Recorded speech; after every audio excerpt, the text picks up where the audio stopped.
Like I said, this is the B furnace. And like I said, the walkway here's filling the furnace. Okay? You skip up into your hopper, and the hopper into the bells. And this is all the material coming down inside. Started out there, 900 degrees, and it was all remelt and starting to remelt, and then, well, eventually it was iron. And that's when the iron came up to a certain point to the tuyeres, which you can't see. Oh, here they are. There's actually 18 tuyeres openings around the furnace. That's where all the hot blast is coming in. Once the iron was up to a certain point, we tapped, bring it out into the mix ladles. We tap the furnace every 2 hours, take the iron out, put it into a submarine, they call them, submarine or a mixer ladle. And we fill them up, and I don't show you, but on the other side was the slag side. On this side, the slag would come out here and go into cinder pots. And there's that big pipe coming off up here, going down that way, went all the way out to the other end to the bag house. That's where all the emissions went. When we were casting the furnace to take all the emissions, the fans would actually draw it down through that pipe, all the way down to the other end by the E furnace. But the bag house, that's all gone now, but that's where the bag house was. $9 million, and it never really worked. But the government said we had to put it in. Wow. Oh yeah. And right here, okay, it's over there. This is the C furnace.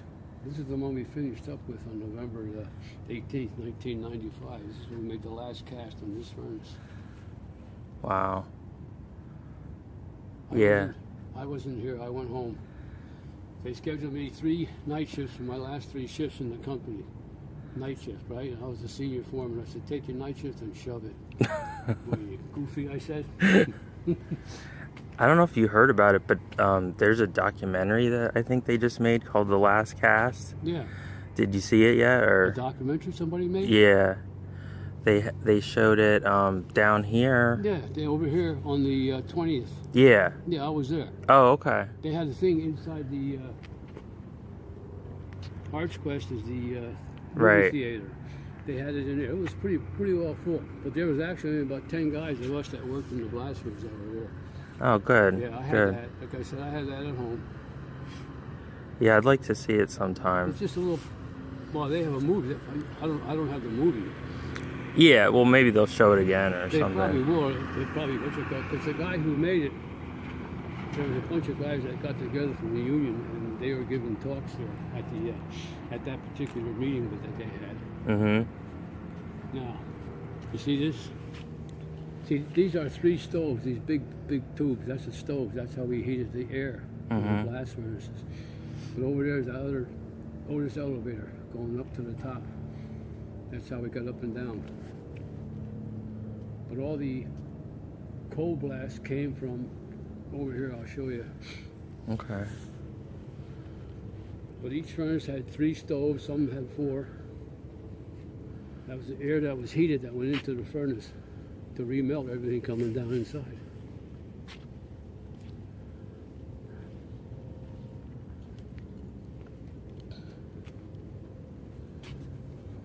Loud and dangerous, yeah.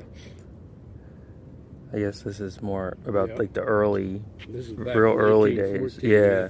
The early 1900s. The steel strike in 1910. And they also had one too, what, 1959? 1959, yeah. They had a big steel strike here, because my father-in-law, he was on one of the strikes. He was a union man. Oh, my dad was union. My father-in-law was in the union. I was started in the union, but then I became a foreman. That's what I finished up here. So those are two different experiences. Oh yes, I had the operating where I actually had to work on the jobs. I spent 14 years in the office on material. I requisitioned, ordered all the material for here, and in '81 I came back out for another 14 years as an operating foreman. I did all the jobs. Yeah, you had a good. I could tell you about a blast furnace. As far as the rest of the plant, like I said, those buildings over there, that's the old Central Tool buildings. They're still there. And that's the big corporate headquarters up there. Right. Okay, that's where all the big shots used to sit. With I was in there once when with I the was little. mahogany desk. Oh yeah. Marble.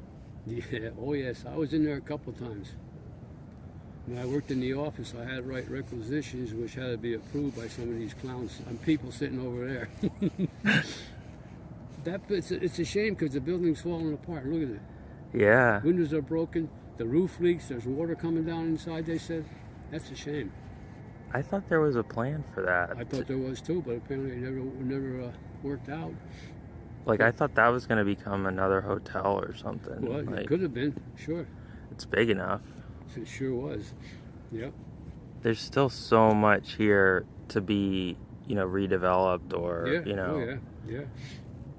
It's amazing. Because none of this was here. That was all new. The Channel 39, none of this stuff was here. Right. And here's your turbo blower. This is one of the wheels. That's in that. I'll show you in that building down here. That's what supplied us with the cold air. Or the cold blast, whatever you want to call it.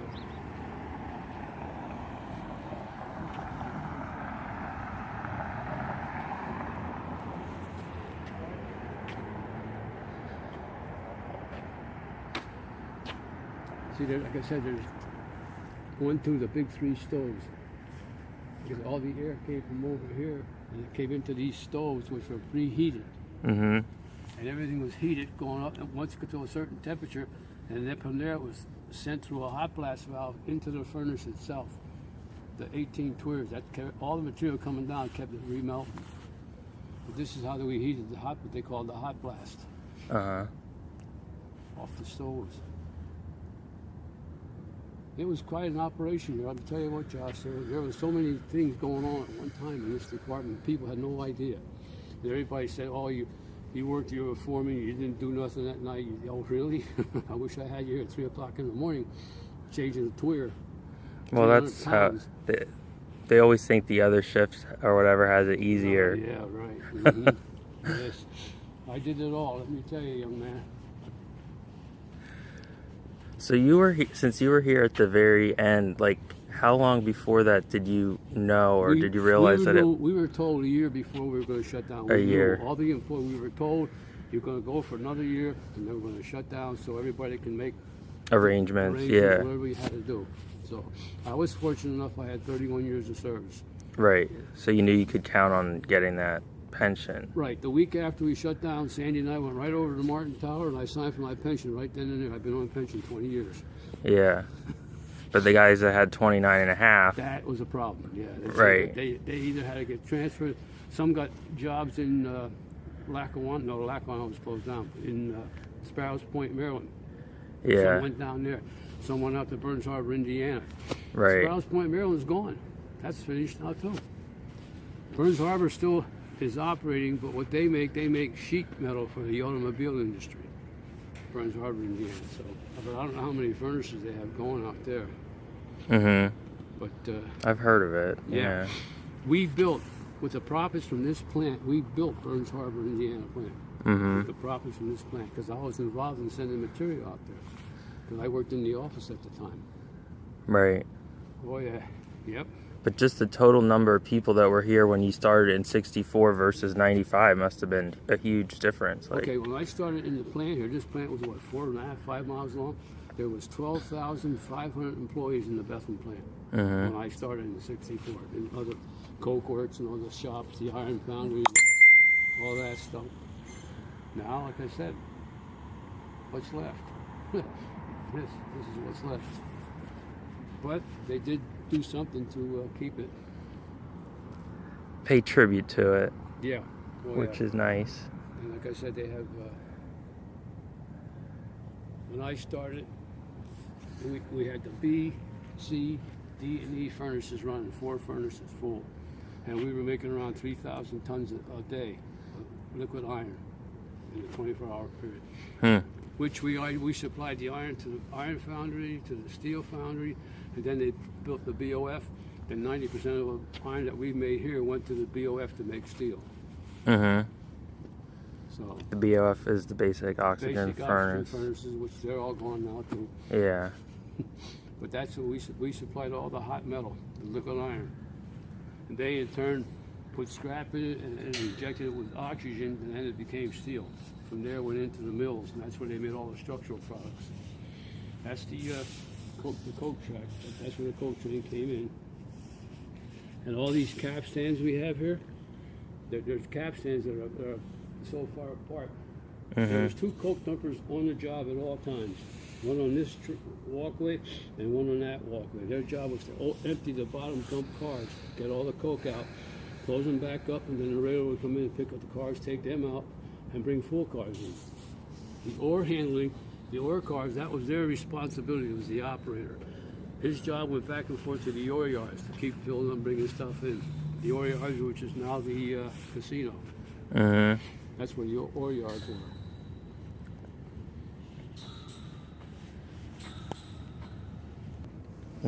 Nothing right there. Well, that building is full. And down here, I'll show you that over here. This is what building pressure through the pipes, fuel for the fire. This is the powerhouse.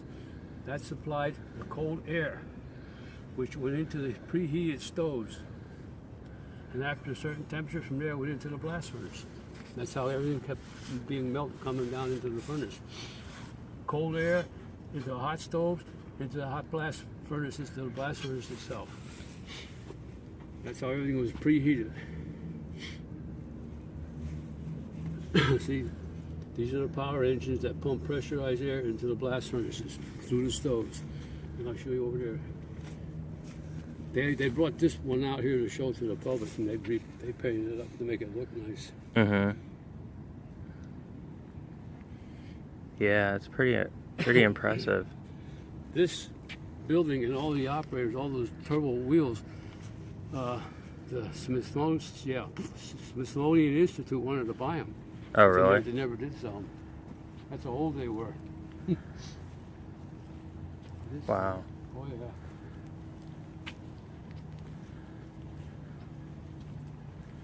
Like I said, this is the C furnace. This is the one that made the last cast that you've seen the picture of.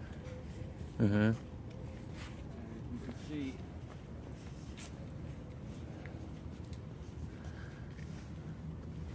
now you see this big round cement.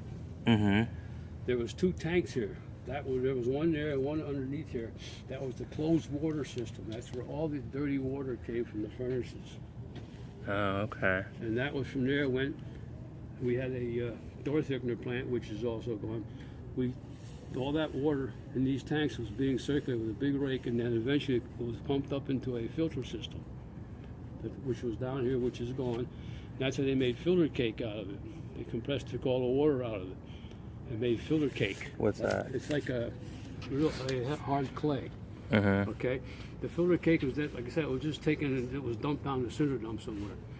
But this was all from all the dirty water from all the furnaces were pumped into these tanks. Because all your furnaces, the shell and around the openings where the tours were all water cooled. There was water constantly being pumped through them. Here,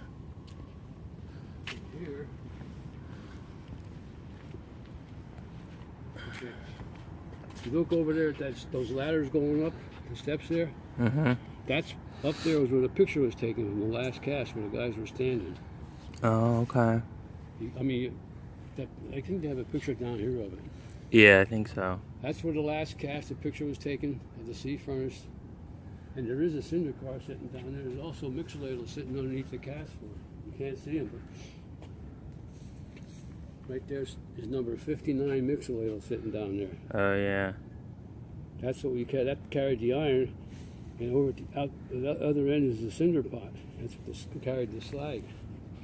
It's a shame that they can't open the front to show the people to actually show the cast floor how he actually tapped the furnace and got the iron out.